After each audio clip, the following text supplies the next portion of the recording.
विधायकों का समर्थन मिलते ही केशव प्रसाद मौर्य ने अखिलेश यादव को मिलाया फोन।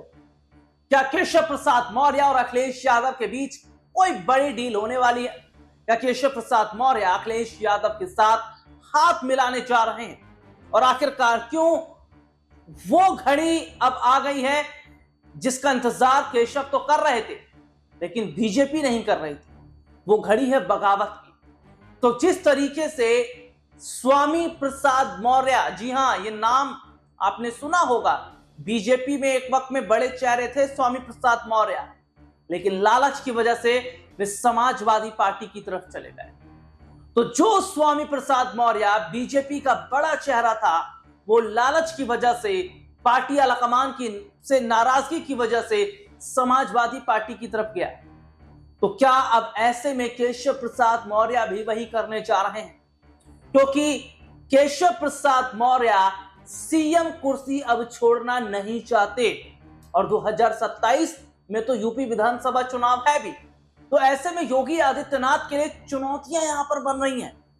एक और जहां विपक्ष ये कह रहा है कि जो गुस्सा करे वो योगी नहीं, जो गुस्सा करे वो संत नहीं, जिसे जो बुलडोजर या तमाम इस तरीके से काम करे वो सन्यासी नहीं हो सकता।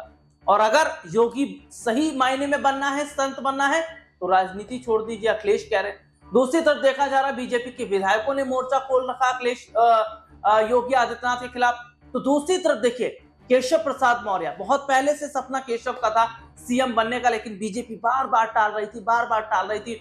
बीते साल देखने को मिला कि वे दिल्ली भी आ गए थे, इतनी नाराजगी थी, तो उन्हें समझाया बुझाया गया। लेकिन 27 के चुनाव से पहले तो केशव जो प्लानिंग कर रहे हैं, माना यह जा रहा है कि जो अखिलेश यादव ने ऑफर दिया है कि हमारे साथ आइए, यानी कि विधायक लाइए और सरकार बनाइए, और इसके साथ ही यह भी देखा जा रहा है कि अखिलेश यादव केशव प्रसाद मौर्य को पर्दे के पीछे समर्थन भी दे रहे हैं कि आप जंग कीजिए, हम आपके साथ हैं।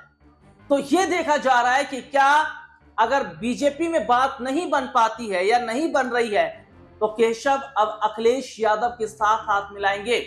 और क्या उत्तर प्रदेश में वाकई वो बड़ा होने जा रहा है जिसकी उम्मीद किसी ने नहीं की थी, क्योंकि चाहते ही अखिलेश यादव यही है कि बीजेपी में फूट डाल दी जाए, कैसे भी करके योगी आदित्यनाथ को सीएम कुर्सी से हटाया जाए। क्योंकि योगी सरकार के फैसले न विपक्ष को पसंद आ रहे हैं, न एनडीए के सहयोगी दलों को।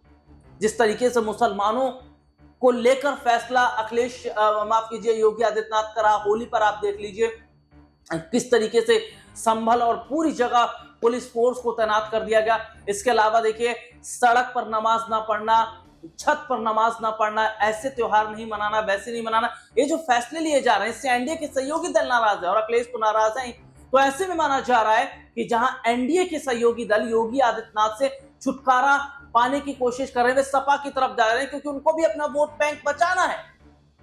और दूसरी तरफ देखा ही जा रहा है कि बीजेपी के अंदर फूट पड़ रही है। तो क्या योगी आदित्यनाथ अपने पैर पर कुल्हाड़ी मार रहे हैं? और क्या योगी आदित्यनाथ को वाकई सीएम कुर्सी छोड़नी पड़ सकती है? और क्या केशव प्रसाद मौर्य सीएम कुर्सी संभालते नजर आएंगे? क्योंकि एनडीए के सहयोगी दलों का सपा की तरफ रुख करना, केशव प्रसाद मौर्य का सीएम कुर्सी को लेकर योगी से लड़ना, और दूसरी तरफ बीजेपी के विधायकों का योगी के खिलाफ बगावत करना, क्या वाकई योगी आदित्यनाथ की मुश्किलें अब बढ़ रही हैं? और क्या वाकई केशव प्रसाद मौर्य को अगर सीएम नहीं बनाया जाता है तो क्या 27 का जो चुनाव है वो बीजेपी हार जाएगी? आज के लिए इतना ही, आपसे फिर दोबारा मुलाकात होगी, तब तक के लिए इजाजत दीजिए।